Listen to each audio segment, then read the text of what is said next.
Hello, in this video I'm going to explain to you the utility of having an accountability group, specifically in the context of my life, because I'm a part of a YouTube mastermind that is helping me understand how to grow this channel and make it better. And for those of you who do not know me, my name is Duncan Alderdice, and the reason I'm making these videos is to document the journey I take as I become who I am by making small improvements to my life every single day. So, I'm a part of a YouTube mastermind group, and it's a school group. There's a lot of content on it, but the thing I find most valuable from it are the Q&A calls that are held weekly, where I can talk with the leader of the group and hear from other people who are currently also building YouTube channels on the platform. And what I find is actually useful from it, because from it, I have a list of small improvements, but other things.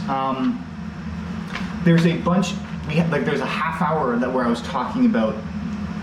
The conversation was revolved around things that I could be doing differently, ideas for things. Things, for example, of going like, if I'm associating the niche with a, that's one of the things to forget. It's figuring out the niche.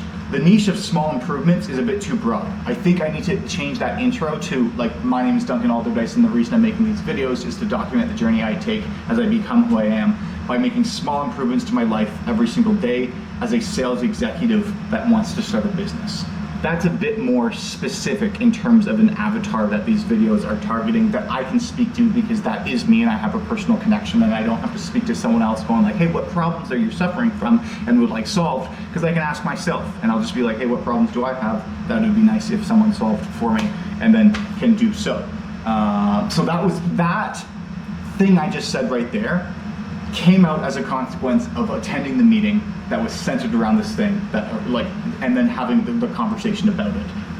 One bonus thing from it.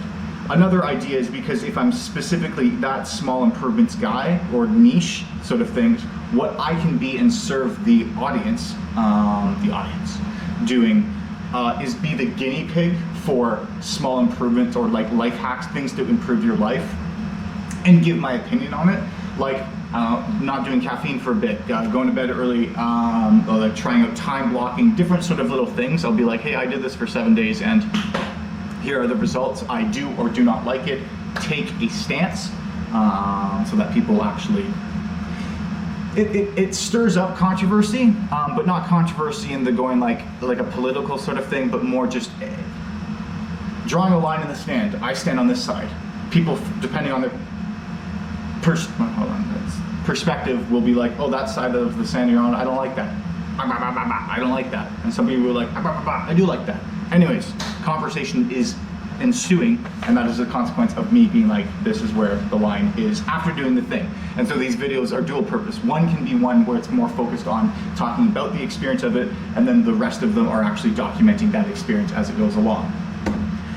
What that then led to is going like, okay, so after the first 31 days of living in a different apartment, changing my environment, I can talk about the stats that I have, whether on a sales front or just more in my personal life as a person, what sort of improvements I have made, and then ultimately tying into the idea of going like, this is what changing your environment can do for you. So then there's that dual purpose sort of thing. Again, another idea that came as a consequence of attending these YouTube mastermind thing, the conversations.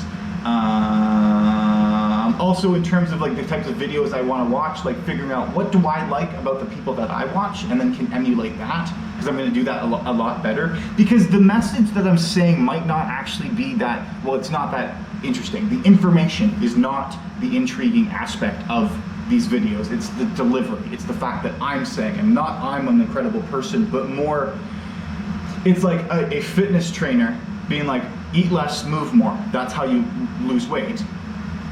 The 10 fitness trainers are all going to be saying the same thing with different sort of variations. It's up to you to decide which person do you resonate most deeply with, what personality do you like the most, and like who's actually saying the things you like want to hear. That make you lead to doing the things you ultimately want to do for yourself, which is some derivative of eat less, move more. And so if I can articulate what it is that I like about the people that I watch, I then can emulate that myself and then create, like, be the change you want to see, essentially. Another idea that came from attending the YouTube Mastermind thing Then this next thing I was going like for that intro being small improvements as a salesperson that wants to start a business. Changing the hook up a bit, target a more specific niche. One thing that like maybe making small improvements to my life might not be as sexy. The other thing I was going is like by doing the least amount of work possible to improve my life. But then I don't know whether that's the attitude I want that would reflect what the brand of become who you are, which is like be powerful and use that for the good rather than be harmless so that you don't hurt the world anymore. It's like, no, harm the world with what you're capable of and change it for the better. Like that's the more message, which doesn't really vibe with an attitude of going like, I want to do the least amount of work. Because I think it's more going like the small improvements, like what's the least amount of change I have to make in my life in order to get to where I'd ultimately like to go. That might be it. Least amount of change by making this least amount of changes in my life. We'll just start the next one by doing the least amount of changes. Okay, so like we're going to be working on that, and the point of this series is to be a useful resource for you, but I think also just a kind of a catalog of someone attempting to do it, so that it needs to be real, and you need to see me not being good. So that in 10 years when it's like, damn, this guy knows his shit, everything's like perfect. It's like, well, how'd you get so perfect? It's like easy, been doing it for 10 years, just like that. Another idea that came as a consequence of attending the YouTube Mastermind, there was one thing of going like the reflecting on the most meaningful achievements that I had made in my life and how I got there. I forget what this specific thing was. Maybe I'll think more on that. Another thing that came from the YouTube Mastermind, as well as the idea specifically of like how a YouTube Mastermind has improved my channel, which is kind of like this accountability group. Maybe I should have said a YouTube Mastermind. I think the reason why I didn't for this one is because I would like to make that one later when more significant improvements that are more contextually relevant to YouTube than just, I think I want it to be more polished when I make that version. This is more of a rough draft of the idea, and I came up with the title 7 minutes and 43 seconds ago. Other than that, in terms of work, I only made 12 dials on the day. I work a sales job, and one of the habits that I'm trying to incorporate, how a mastermind has improved my channel, the idea for this video, also came as a consequence of attending the YouTube Mastermind Q&A thing today. But so a small improvement or a little habit that I like to kind of build and cultivate is saying to you how many reach outs I made the day. I found that increased activity. Today was not a great one, only 12 dials. One book demo through LinkedIn. It wasn't focused on LinkedIn, it just came later. They might sign up tomorrow, time will tell. Just to kind of see the platform, we shall see. One thing I did notice is that because it was someone who on LinkedIn was like, hey, I was like, hey, do you want to book, like, are you prospect? Are you adding clients? I sent a prospecting message in April. They were like, I don't have my licenses until July. Set a follow-up for July, followed up with them. They're like, yes, I have them now, but wouldn't want to use something like you guys. You guys are more expensive than what I'm using. And instead of me going like, no, we're the fucking best, I was like, okay, yeah, sounds good. Like, if what you're having is working, then it's great. Like, really just kind of going like, okay, cool, that's fine. And as a consequence of that, then they were like, okay, well, it was actually 3 in the morning last night. They're going like, okay, well, I'd start for like the late message, but we're going like, maybe we have time tomorrow to talk, like, just see what it's like. And then there's a bit of back and forth. The reason that they're trying this out is because there is a risk-free trial where you don't get the households. I want to clarify that on the call with them tomorrow, but you do get access to see the platform. Essentially gets you an inside look to see like, oh, is this worth the money? And really controls for buyer's remorse exactly with that. So that happened there. That was cool. And then there was an 1.5-hour video call that I had that then was followed by a on-the-fly demo that was a follow-up for a demo that had been rescheduled a million times last week. Something at 9 a.m. that wasn't really great.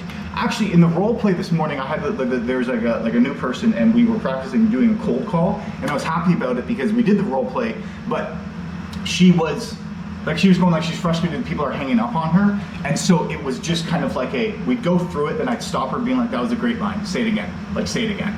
Okay, perfect, then move forward. Oh, that wasn't good. Here's what you should say instead.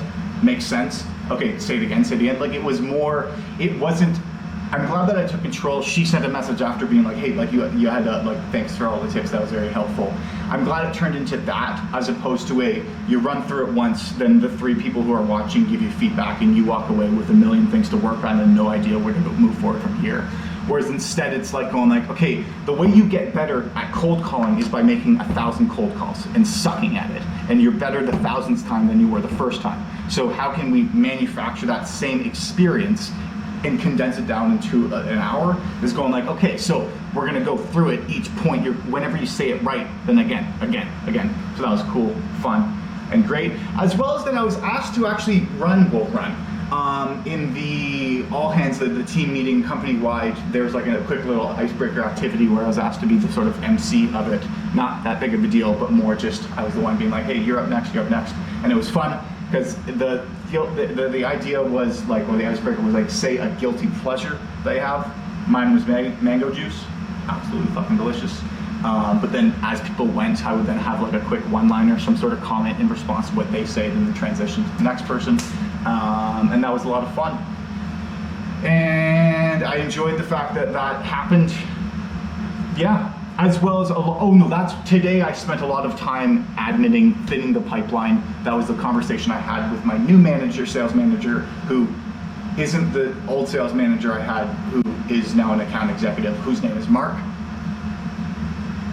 This sales manager, I think he's just sales manager. There's whatever title the job title is, he is acting as sales manager, and was kind of going like, hey, the people who are closing a lot, they have way less deals in their deal board than you. Are you actively working all of them? And it's like, no, bloated as fuck. So like, let's reduce and focus on the people who actually are likely to close, not the people who say like, yes, follow up with me in 2 weeks, and then in 2 weeks, they don't pick up the phone and I just keep trying to follow up with until they don't actually have the principal. Because I'm holding on to something that is not there.